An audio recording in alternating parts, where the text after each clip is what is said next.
If you aren't familiar with the Junko Furuta case, then I highly recommend you look into it.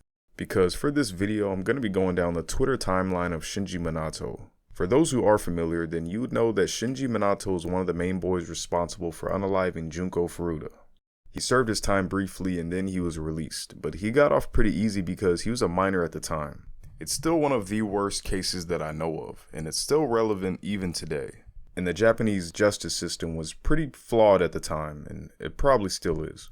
The only reason that the public was able to retrieve these names is because of one magazine company named Shukan Bunshin. They even violated protocol to name these criminals and get the case more widespread. But nowadays, criminal cases for juveniles are taken more seriously now. Japan's juvenile law was changed in 2000. The age at which a juvenile could be charged with a crime was lowered from 16 to 14. But legally, he was named Nobuharu Minato before being changed to Shinji Minato. Yet he's still active on Twitter, even in the midst of all the endless hate that he gets. So Shinji has actually posted multiple times about the case before, and how he feels remorse and sadness about what he's done, yada yada, nobody cares. These posts have been deleted though, and they've been reclaimed through a Wayback Machine. So I thought I'd give a little bit of an update on good old Shinji, just by going down his Twitter feed and seeing what's up with him. I guess it isn't very often that you see someone who's committed one of the worst crimes that I've read on still use Twitter. So yeah, let's check out a criminal's timeline. Let's see what this header is talking about. Failing to see righteousness is without courage. I will not forgive national crimes that help the weak and frustrate the strong. I am not a strong person myself, but I will continue to face these poverty disparities, information disparities, and the transformation into a technological society. Right or left doesn't matter. If I die, please consider me murdered. Like, I don't really think the CIA is trying to find you, bro. He can go fight all the wars if he wants to. I don't really know what's stopping him.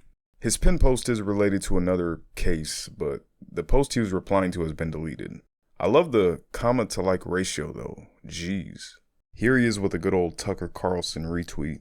But as you can see, no one really cares about the subject matter. It seems like Shinji is pretty tapped in with the US and other international politics, so that's interesting. Oh, this is kind of wild. Should I even ask what this is being referred to? If anyone wants to tell me what this means, please let me know. Oh, no love for the Italian method, I see.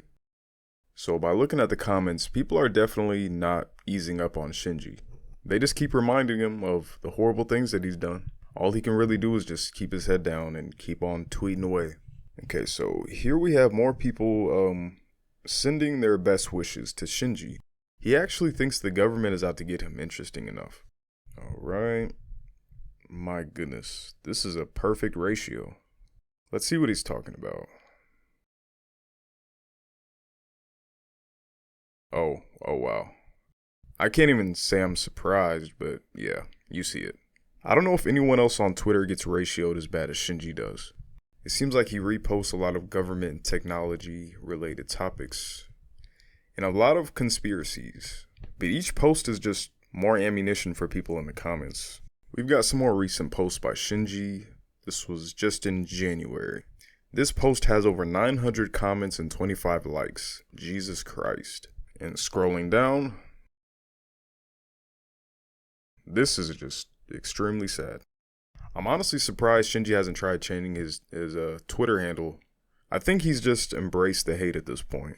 And I love that people are still keeping Junko's name and her story relevant. Alright, let's scroll down. He's made some reposts about the advancements of AI and how it can track criminals now.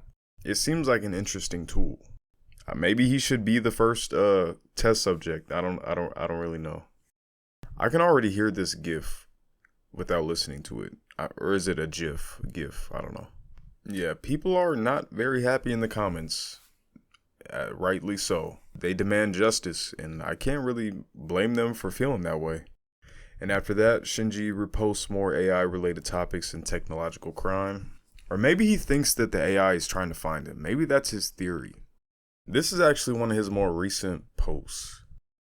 It's just him obsessing over technology and brain chips, which is a valid reason to be concerned about. Even I'm kind of nervous about brain chips. Like that whole concept is just ridiculous. All right, so let's go further down the timeline. Apparently he was sick with something around the August of last year. The poor guy couldn't sleep. Don't you feel for him? Don't you feel bad for him? He only slept for 2.5 hours.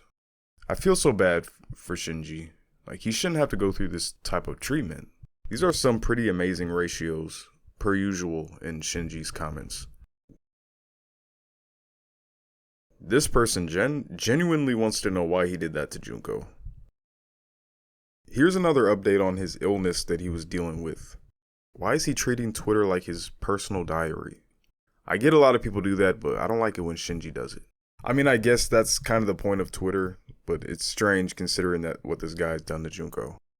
He just keeps his head down, shamelessly, and keeps posting. It's pretty interesting, though. Here's Shinji with the July post of last year. Oh, he's complaining about his neighbors, and how one of them has former gang affiliations. Well, Shinji and his boys had alleged ties to a gang back in the day, ironic enough. Apparently, that's what really helped them get new identities and more leniency with the police at the time. Here we've got another post on how Shinji can't fall asleep. I honestly think it's the government. I think he has the new Elon chip. I do wonder if he's still fighting this illness though. I am kind of curious what it could be, but oh well. So after this is when his Twitter gets even more strange, because this is the phase when he began posting a lot of feet pictures.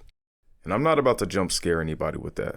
Last time I checked, Twitter didn't even have these censored, so thank God that they're censored now. He was complaining about his foot pain again, and this and that. From what I remember, Shinji was involved in some type of competitive fighting back in the day. Well, he was allegedly involved because at the time he was using an alias to hide his identity and whatnot. So this post could be a connection to that. Who knows? I don't know if the Google Translate is translating accurately because I don't know what this means. This is unrelated to his Twitter, but I did find an interesting Google Doc that goes more in depth with the current updates on Shinji Minato. I'll link it in the description. Shinji was 45 when he committed a crime around 2018, which means he's in his 50s now. So he did try to become a Muay Thai fighter apparently, but he was becoming recognized and he basically resigned. His family moved around several times in different cities after he was freed from prison. Nowadays he spends his time fighting against the UN and technological crime by crying on Twitter. Here I found the sentence for his 2018 crime in which he wasn't given a long sentence that he deserved. This was translated from Japanese. Basically only 250 days and 3 years of probation. You would think that the Japanese justice system would be aware of how horrible Shinji is, and to only give him 250 days of prison for attempting to unalive someone again is crazy to me. A lot of his Twitter posts around 2018 to 2020 have connections to his recent crime.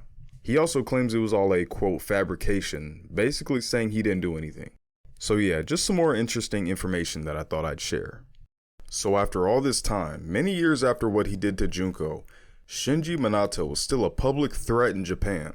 Not only that, but he's also a repeat offender. But shout out to the Tokyo Reporter for being one of the few platforms that would actually cover Shinji's recent crimes. No one should forget this case and what happened to Junko, and like I said before, it's still relevant today. So yeah, I'm gonna end it there for now. Just wanted to give a little update on Shinji Minato. He's still out here.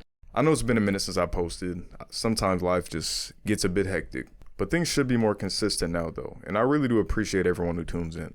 And that's about it. I'll catch you in the next video.